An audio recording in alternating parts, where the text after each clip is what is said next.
Okay, I want you to really think about this. What if the anxiety you feel in your body isn't actually something that's wrong with you? What if it's just your brain asking you the question, is something actually wrong? And what if instead of fighting those thoughts and feelings or feeling like you're broken for having them, you could teach your brain that everything is okay? And so it finally lets you relax and live your life in peace, right? Here's the truth: anxiety does not have to be your forever. It is not a life sentence. You are not an anxious person. You are simply experiencing a temporary state that your brain has been trained into over time.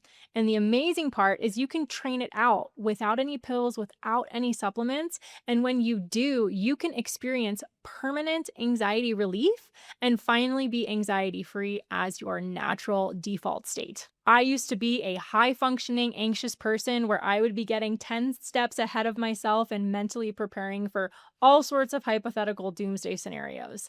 And I would feel in my body as if those things were actually going to happen. But today, I live so much more in the present moment, and I've trained my mind and body to not even worry as my default reaction. I now live from a complete place of trust, and my brain doesn't even really go to the worst case scenarios anymore. So, in this video, I'm sharing the exact 4 steps you need to heal anxiety naturally so you can stop living in hypervigilance and rebalance into an energy where things just feel totally fine as your new default and you can step into your anxiety free life. Starting with step 1, which is to free yourself from all labels. Don't let anyone label you with a disorder or a condition. Doctors and therapists kind of have to label things. That's their job. They got to categorize it for insurance purposes and stuff like that. But here's the thing: any label you've ever been given by someone else or by yourself is not a life sentence. And it's not meant to define you forever. And if doctors were more trained to give people that reminder, people would heal from everything so much faster. So to me, a diagnosis is simply a snapshot in time. It's a reflection of symptoms that you're currently experiencing in this one moment. It's your body and mind's way of communicating, hey, something is off right now, something needs attention. Something just needs to be tweaked. But that's all it is. It's a temporary signal, not a permanent identity. So many people take that diagnosis and they wear it like a name tag, like a badge of honor. I am anxious. I have anxiety. But here's the truth: you are not anxious. You are not a diagnosis. You are a human whose mind and body is currently experiencing certain feelings, thoughts, and patterns, and all of those can shift. This is all a fluid situation. And even more important to realize is that at the point that those patterns started, it probably made sense. It would have probably been weird if you didn't react that way. But what we don't want is we don't want to take that one snapshot in time and copy paste it for years or decades. And that's what labels are doing to you on a subconscious level. I actually used to have anxiety induced insomnia, but I didn't know that the insomnia was because of anxiety that I would get at night because I was like a preteen in the early 2000s and no one was talking about mental health or anxiety then. So what I did is I trapped myself in the insomniac label, and that kept me stuck with insomnia for 16 years. So you can apply this to literally any symptom that you're experiencing. And by the way, if anxiety is one of the things that's keeping you up at night, I also have a free masterclass where I teach you how to retrain your brain so you can fall asleep naturally super easily. It's exactly what I wish I had back then. So if that interests you, you can find that in the description below and watch it after this video. Your brain will give you more of how you identify yourself. So that's why this first step is to stop identifying with labels altogether. And by doing that, you're automatically realigning with the real you who doesn't experience that condition at all. So this leads us to step 2, which is to separate your identity from the symptom. I'm just going to keep hammering this into you right now, okay? So step 1 was like ripping off the label and throwing it in the trash. Step 2 is about reclaiming who you really are. So even if you feel anxious feelings or you notice anxious thoughts, Remind yourself that it is all a temporary sensation. Anxiety is not who you are. It's just a temporary feeling. And if you've been feeling anxiety regularly, it's because your brain has gotten trained to shift into hypervigilance for things that aren't actually life or death threats. So, coming up in this video, I'm also going to teach you how to shift out of the anxiety pattern altogether. But first, from an identity perspective, your natural state is not panic. Your natural state is not anxiety. Instead, your natural state is calm, grounded, and feeling relaxed in the present moment. Your body is designed to heal and rebalance. It already knows what to do. When you get a paper cut, you don't start identifying with the paper cut. You're not like, I have a paper cut on my finger, so now I am a paper cut. No.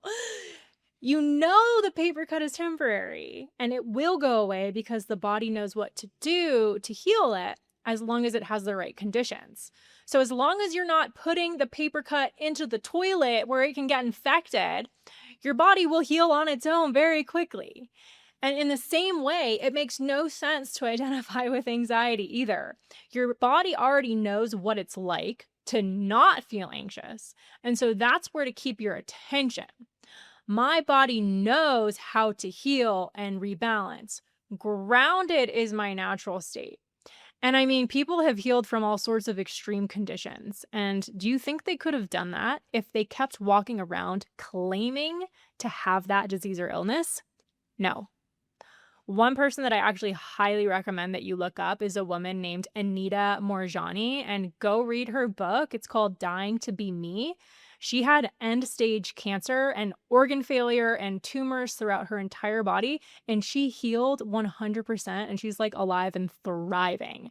I love her audiobook version because she narrates it and she's just a fabulous speaker. So go listen to that book, go read it. It's going to help you stop worrying about things in your life altogether. All right, let's get into step 3, which is to remember that you are the commander. Right now, your identity has probably gotten a bit entangled and enmeshed with the negative worry thoughts in your mind. But those thoughts are just the voice of your survival mind.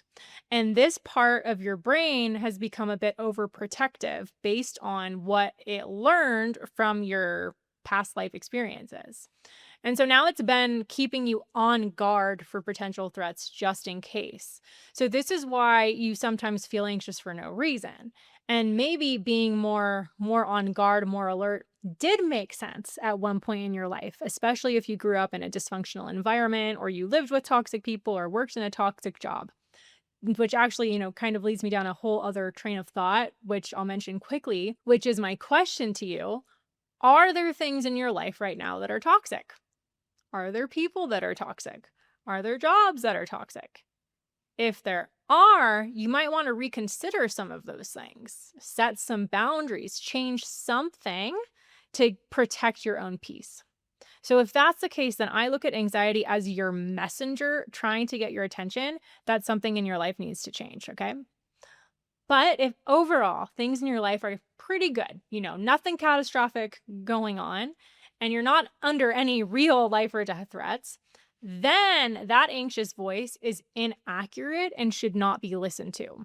It's a pattern that your survival mind learned from the past that's still turned on, and it's scanning for threats that don't even exist and sending you false alarms. And here's a really helpful trick for recognizing this.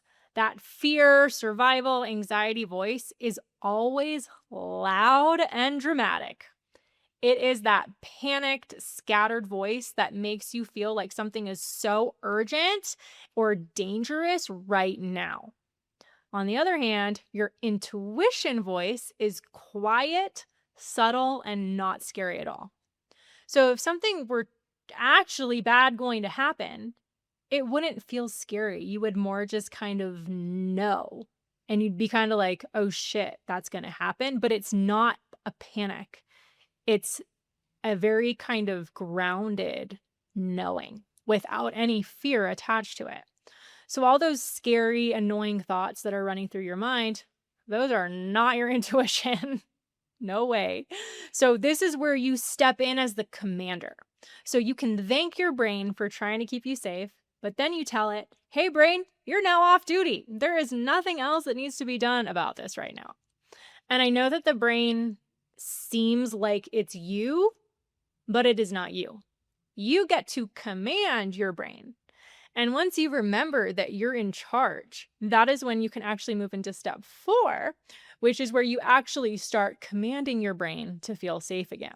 So I have 3 ways to do this that are literally epic and going to change your life. So this is where you stop letting your brain run on autopilot and you start actively showing it a new way to be.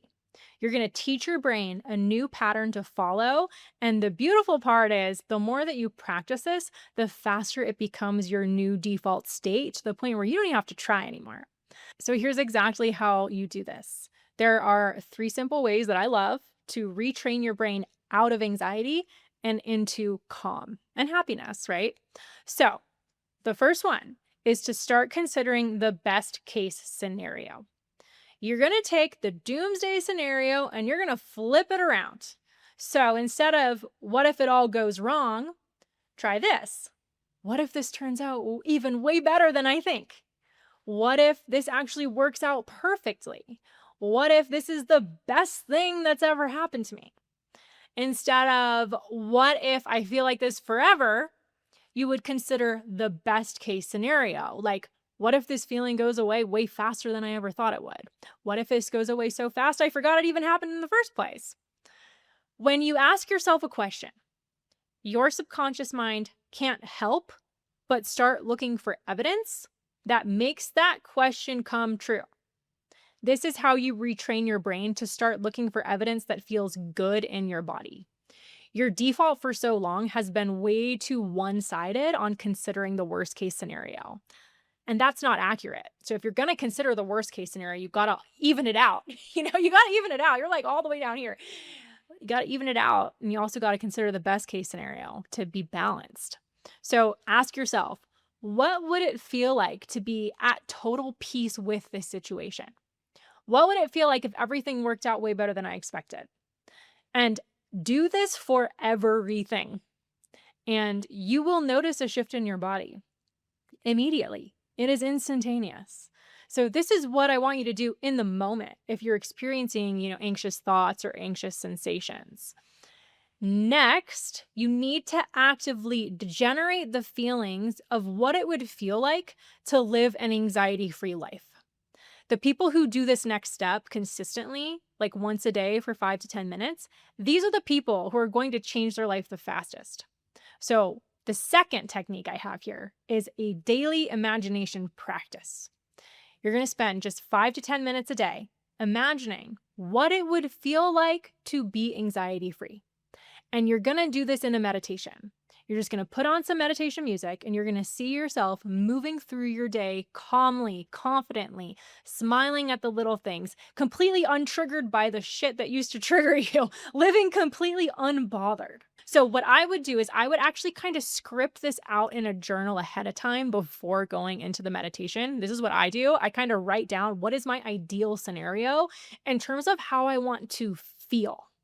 So you only need to focus on how you want to feel. And then in the meditation, your mind will kind of like fill in the blanks and it'll come to life for you.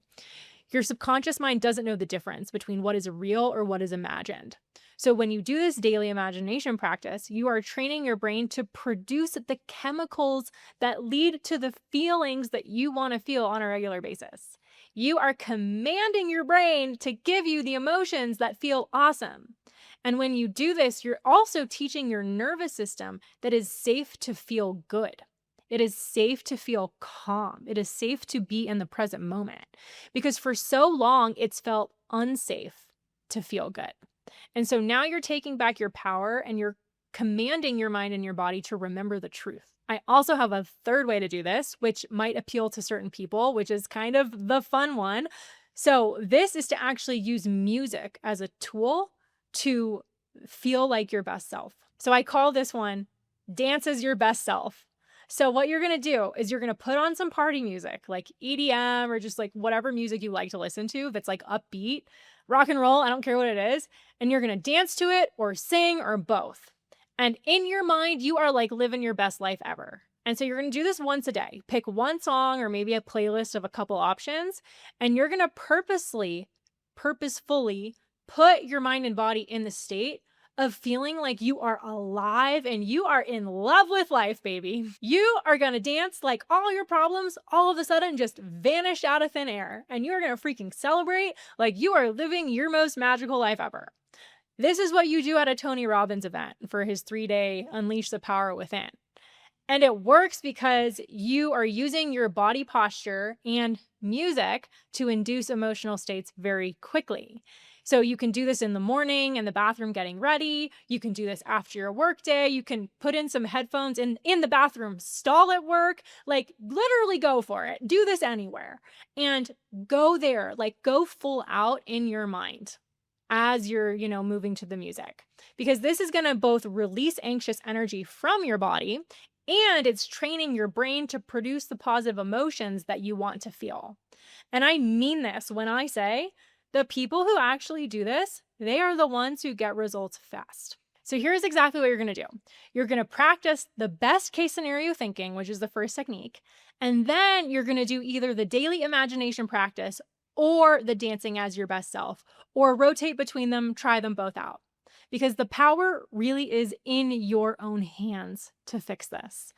And if you would actually like me to create a guided meditation to walk you through the daily imagination practice, where I'm like hyping you up and guiding you through living as if the anxiety is gone, let me know in the comments. If enough people comment, then I will for sure make a new video and put that on my channel.